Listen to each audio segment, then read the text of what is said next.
Sit down, let's begin the trial. Appearances, For the people, Your Honor. For the accused, Your Honor. proceed with the trial.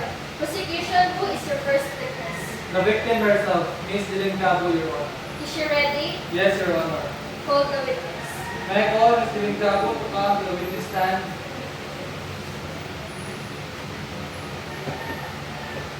Raise your right hand. Do you swear or affirm to tell the truth and nothing but the truth? Yes, I do. Your Honor, we offer the testimony of the witness complaint to prove that the accused committed the crime upon his presence. Ms. Cabo, for the record, please state your name, status, job, and residence. Dylan Cabo, 22 years old, single student at resident of Barangay Labiangas West, Linatapu City. Ms. Dylan Cabo, do you know Mr. Lipala and Mr. Lasso, the accused in this case? Yes. Ms. Cabo, can you please describe what happened during the incident? When I'm walking around 8 p.m. at the street, they hold and struck me on the face with a metal object without justifiable cause. I felt severe pain and lost my sight shortly after. Ms. Cabo, is this your medical legal report? Yes. Now, Ms. Cabo, if those accused is inside the courtroom, will you please point at them? It was them. They are the people who got up on me. This is pointing to a man wearing an NVD. Could those men rise and state your names? And Mr. Lipalam, Your Honor. Mr. Lazo, Your Honor.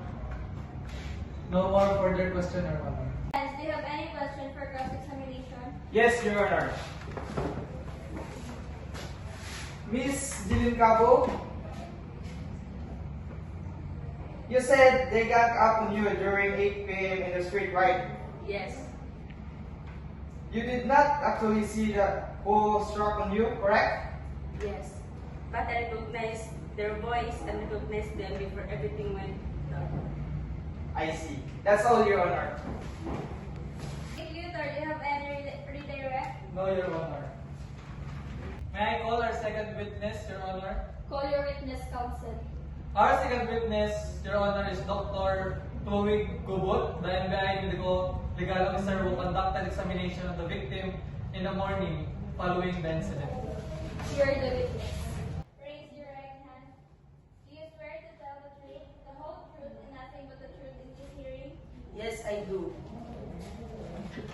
Will you please state your name, age, status, address, and other personal circumstances? I am Dr. Gubot Chloe Jane, unmarried, a resident of General Santos City. I am a medical legal officer of NBI General Santos. Your Honor, we offer the testimony of Dr. Gubot Chloe as corroborative evidence to formally testify the content of the medical legal report. Proceed. Dr. Gubot, based on your finding, what caused the victim's blindness?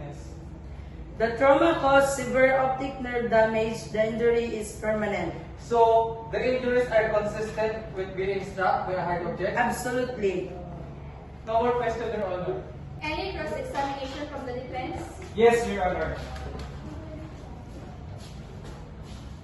Dr. Gubot, it is possible Chloe's sight was caused by something else? Highly unlikely. The injury pattern is consistent with assault. That's all, Your Honor. Dr. Gobot, you may now leave to the witness stand. We will now proceed to the presentation of the witnesses for the defense. Call your witness, defense counsel.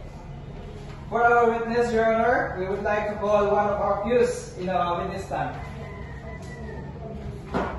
Court clerk, can you ask the witness if he can understand the English? Mr. Lipalam, can you understand the English language? Yes. Swear the witness. Raise your right hand.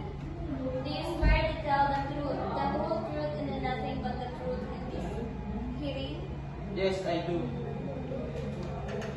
Will you please state your name, address, and age? I am Mr. Ibalam, live in the Piangas East, 20 years old and student.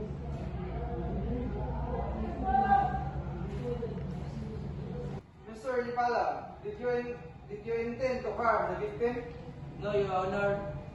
I was drunk at that time, and I pushed her accidentally. No more question, Your Honor. Any cross-examination from the prosecutor? No, Your Honor. Mr. Lipalam, you may now leave to the witness stand. Defense counsel, do you have other witnesses? Yes, Your Honor. For our second witness, Your Honor, we would like to call Mr. Lazo in the witness stand. Court clerk, can you ask the witness what language he can understand? Mr. Lazo, can you understand the English language? Yes. Swear the witness. Raise your right hand. Do you swear to tell the truth, the whole truth, and nothing but the truth in this hearing? Yes, I do. Well, will you please state your name, address, and age?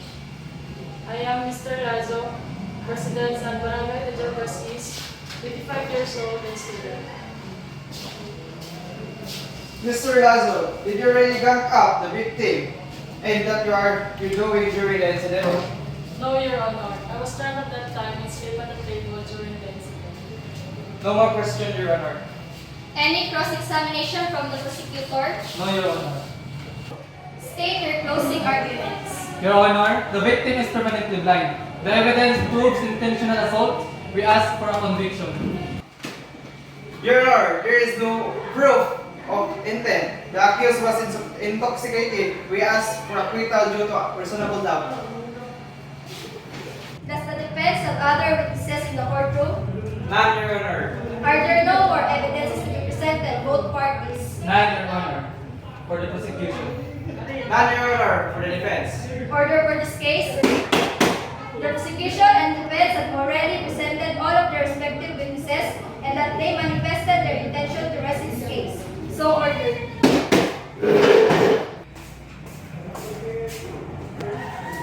All rise. The judge is now in session. You may all now be seated. Members of the jury on the case of Mr. Lipalam and Lazo versus people of the Philippines, have you reached a verdict?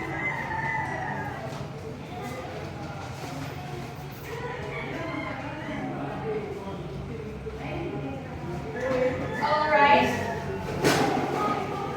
For the congregation of judgment, Your Honor, the member of this jury find the defendant guilty beyond reasonable doubt under Article 363 of all revised penal code. Therefore, the accused, Mr. Lipalam and Lazo, is found guilty. Members of the jury, this court dismisses you and takes to a job well done. Your Honor, the defense counsel is not convinced to the result of the case. Therefore, the defense counsel will be filed notice of appeal. Noted.